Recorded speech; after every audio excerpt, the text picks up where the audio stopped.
শহরে শুরু হয় এক ভয়ঙ্কর যুদ্ধ। এই শহরের একটি গোপন ভিলার ভেতর লুকিয়ে ছিল ইরাকের দুইজন সবথেকে ওয়ান্টেড ব্যক্তি, সাদ্দাম হোসেনের দুই ছেলে উদয় হোসেন আর কুশাই হোসেন। বাগদাদের পতনের পরেই এই দুই ভাই নিখোঁজ হয়ে গিয়েছিল। আমেরিকান সেনারা তাদের ধরার জন্য পুরো ইরাককে তন্ন তন্ন করে তল্লাশি চালায়, কিন্তু যখন আমেরিকান ফোর্স তাদের খুঁজে পায়, এই দুইজন আত্মসমর্পণ করার পরিবর্তে পাল্টা গুলি চালাতে শুরু করে। আমেরিকান ফোর্স বুঝতে পেরে যায় যে এরা স্যারেন্ডার করার বান্দা নয়, তাই তারাও চালু করে গানফায়ার আর রকেট হামলা। টানা 6 ঘন্টা ধরে যুদ্ধ চলার পর ফাইনালি সাদ্দাম শাসনের ব্লাড লাইন ভাঙা ইট পাথরের নিচে শেষ নিঃশ্বাস ত্যাগ করে। কিন্তু কিভাবে মার্কিন সেনারা সাদ্দাম হোসেনের এই দুই ছেলেকে খুঁজে পেয়েছিল, আর কে সেই ব্যক্তি এই দুই ভাইয়ের সাথে প্রতারণা করে? 20 মার্চ 2003 আমেরিকা ইরাকে এক ভয়ঙ্করভাবে আক্রমণ করে। তাদের মূল লক্ষ্য ছিল সাদ্দাম হোসেনকে ক্ষমতা থেকে সরানো, আর মাত্র 3 সপ্তাহের মধ্যেই আমেরিকান ফোর্স বাগদাদকে নিয়ন্ত্রণ করে নেয়। সেই সাথে সাথে ইরাকে সাদ্দাম হোসেনের শাসনের সমাপ্ত ঘটে। কিন্তু সাদ্দাম হোসেন আর তার দুই পুত্র উদয় হোসেন আর কুশে হোসেন হঠাৎ ইরাক থেকে অদৃশ্য হয়ে যায়। উদয় হোসেন 18 জুন 1964 সালে জন্মগ্রহণ করে। সে ছিল সাদ্দাম হোসেনের বড় পুত্র। মনে করা হতো সাদ্দামের পরেই সে ক্ষমতা দখল করবে, কিন্তু তার ব্যবহার ছিল একদম গোন্ডা আর বদমাইশদের মতো, যার কারণে সাদ্দাম হোসেন তাকে নিয়ে খুব চিন্তিত ছিল।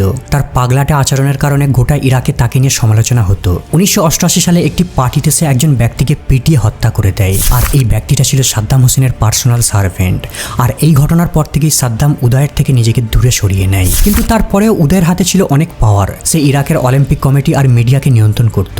কুশে হোসেন সাদ্দামের ছোট্ট ছেলে, 1964 সালে জন্মগ্রহণ করে, কিন্তু সে ছিল তার বড় ভাইয়ের থেকে সম্পূর্ণ বিপরীত। একদম শান্ত মেজাজের আর অনেক বিচক্ষণ। তার হাতে থাকতো সবথেকে বেশি ক্ষমতা। সে ইরাকের গোয়েন্দা সংস্থা, সিক্রেট পুলিশ আর মিলিটারি অপারেশন পরিচালনা করত। প্লাস সে ছিল রিপাবলিক গার্ড আর স্পেশাল সিকিউরিটি অর্গানাইজেশনের ইনচার্জ। 1991 সালে গালফ ওয়ারের পর যখন ইরাকে সাদ্দামের বিরুদ্ধে বিদ্রোহ শুরু হয়, তার ছোট ছেলে এই বিদ্রোহটাকে দমন করেছিল।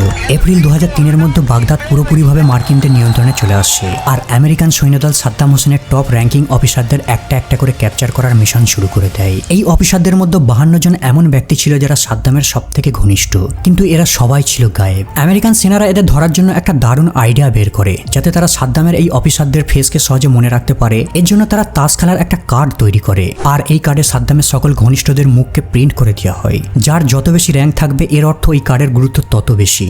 এই কার্ডের টেক্কা ছিল স্বয়ং সাদ্দাম হোসেন নিজেই, আর তার দুই পুত্র ছিল নেক্সট ইম্পর্টেন্ট কার্ড। সোলজাররা যখনই ফ্রি টাইম পেত, তারা এই তাসটাকে নিয়ে গেম খেলতো, যাতে তারা সহজেই তাদের টার্গেটের ফেসকে মুখস্থ রাখতে পারে। কয়েক মাসের মধ্যেই তারা সাদ্দামের ঘনিষ্ঠ অফিসারদের একটা একটা করে গ্রেপ্তার করতে থাকে, কিন্তু সাদ্দাম হোসেন আর তার দুই পুত্রের কোনো নামগন্ধই তারা খুঁজে পাচ্ছিল না। এরপর ইউএস গভর্নমেন্ট ঘোষণা করে, যারাই সাদ্দাম আর তার দুই পুত্রের সন্ধান দেবে, তাদের $55 মিলিয়ন পুরস্কার দেওয়া হবে। 15 করে 30 মিলিয়ন পুরস্কার দুই ভাইয়ের মাথার উপর রাখা হয়, আর সাদ্দামের জন্য $25 মিলিয়ন পুরস্কার। তারা মনে করেছিল এত টাকার লোভে কোনো না কোনো ইরাকি তাদের গুপ্ত লোকেশন জানিয়ে দেবে। এটা ছিল ইতিহাসের সবথেকে বড় নগদ পুরস্কারের অফার। প্লেনে করে লিফলেট ফেলা হয়, সমগ্র ইরাকে তাদের ছবি লাগানো হয়, আর টিভি রেডিওর মাধ্যমে প্রচার করা হতে থাকে, যদি এদের কেউ ধরে দিতে পারে, তাহলে ইরাকের সেই ব্যক্তি কল্পনার থেকেও ধনী হয়ে যাবে। আমেরিকান সোলজাররা বাড়ি বাড়ি গিয়ে রেড করতে থাকে, মসজিদে গিয়ে তল্লাশি চালায়, রিলেটিভদের বন্দী করে জিজ্ঞাসাবাদ করতে থাকে, আর তাদের বাচ্চাদের গ্রেপ্তার করে রাখা হয়। কিন্তু তবুও তাদের কোনো চিহ্নই খুঁজে পাচ্ছিল না, যেন দুই ভাই পৃথিবীর বুক থেকে হঠাৎ উধাও হয়ে গেছে।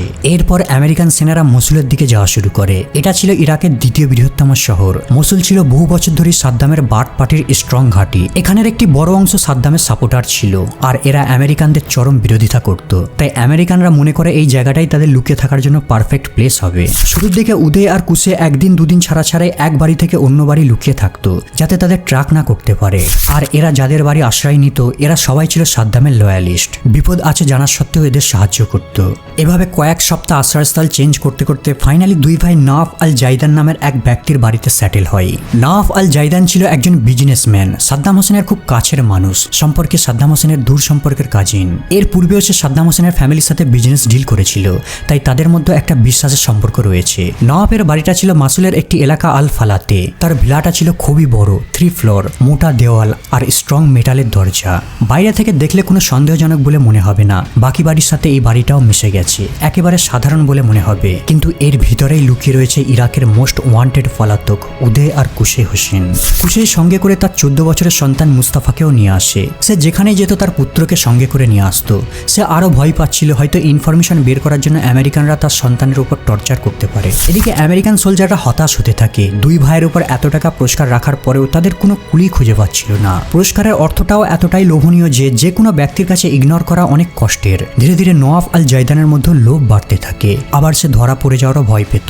অনেক চিন্তা ভাবনা করার পর নওয়াফ আর লোভ সামলাতে পারেনি। 21শে জুলাই 2003 সালে সে আমেরিকান সোলজারদের সাথে কন্ট্যাক্ট করে আর সে জানায় সাদ্দাম হোসেনের 2 ছেলে মসুলে আমার ভিলার মধ্যে লুকিয়ে রয়েছে। সে আরও জানায় তার নিরাপত্তার গ্যারান্টি দিতে হবে আর সঙ্গে সঙ্গে তাকে ক্যাশ পুরস্কারও দিতে হবে। প্রথমে আমেরিকান ফোর্স এটাকে গুজব বলে মনে করেছিল, কারণ এর পূর্বে অনেকবার ফলস ইনফরমেশন তারা রিসিভ করেছিল, কিন্তু এবারে আমেরিকানদের কাছে এই সোর্সটা একটা বিশ্বাসযোগ্য বলে মনে হয়। নওয়াফের ক্লেমকে ভেরিফাই করার জন্য প্রথমে কিছু ইউএস টিমকে মসুলে পাঠানো হয়। দূর থেকে এরা বাড়িটাকে পর্যবেক্ষণ করত, ইনফরমেশন গ্যাদার করত, আর একটা পর্যায়ে তারা নিশ্চিত হয় যে এখানেই সাদ্দাম হোসেনের 2 সন্তান লুকিয়ে রয়েছে।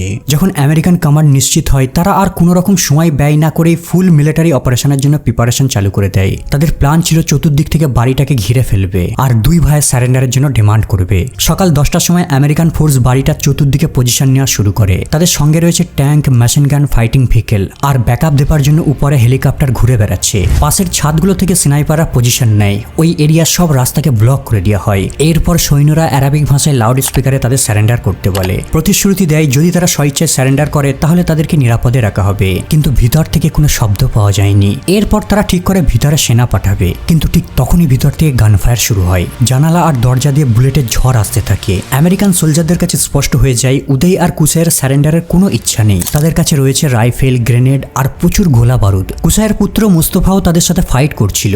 অন্যদিকে আমেরিকান সোলজাররাও ব্যাক ফাইট করতে থাকে। খুব জলদি আমেরিকান সোলজাররা বুঝতে পেরে যায় এদেরকে পরাস্ত করা এতটা সহজ কাজ নয়। যখনই সোলজাররা ভিতরে প্রবেশ করার চেষ্টা করছে তখনই তাদের উপর হেভি ফায়ার বর্ষণ হচ্ছে। প্রায় 1 ঘন্টা ফাইট করার পর আমেরিকানরা বুঝতে পারে তাদের আরো ফায়ার পাওয়ার আর সেনা দরকার, কারণ অলরেডি বেশ কিছু সেনা তাদের অ্যাটাকে জখম হয়ে গেছে। তারা এয়ার সাপোর্টের জন্য হেলিকপ্টার ডেকে আনে আর উপর থেকে মিসাইল ফায়ার করতে থাকে, যার ফলে বিল্ডিংটার ভালো রকম ড্যামেজ হয়ে যায়। কিন্তু তারপরেও 2 ভাই ফাইট চালিয়ে যায়। তারা ফার্নিচার দিয়ে নিজেকে প্রোটেক্ট করতে থাকে আর এক রুম থেকে অন্য রুমে গিয়ে ফায়ার করতে থাকে। এই যুদ্ধটা প্রায় টানা 6 ঘন্টা পর্যন্ত চলতে থাকে। ফাইনালি ভিতর থেকে গানফায়ার আসা বন্ধ হয়। ধীরে ধীরে আমেরিকান সেনারা ভিতরের দিকে যাওয়া শুরু করে। এখন সিচুয়েশন তাদের নিয়ন্ত্রণে চলে আসছে। প্রায় বিল্ডিংটা ধ্বংসই হয়ে গিয়েছিল, কোনো রকম বিল্ডিংটা দাঁড়িয়ে রয়েছে। সোলজাররা খুব সতর্কতার সাথে ভিতরে প্রবেশ করতে থাকে যাতে কোনো রকম ট্র্যাপের মধ্যে তারা না পড়ে। নিচের ফ্লোরে তারা কিছুই খুঁজে পায়নি, কিন্তু যখন তারা আপার ফ্লোরে যায় তারা দেখতে পায় ধ্বংসস্তূপের মাঝে চাপা পড়ে আছে 4টে লাশ। উদয় আর কুশায়ের দেহ, কুশায়ের পুত্রের দেহ আর একজন বডিগার্ডের দেহ।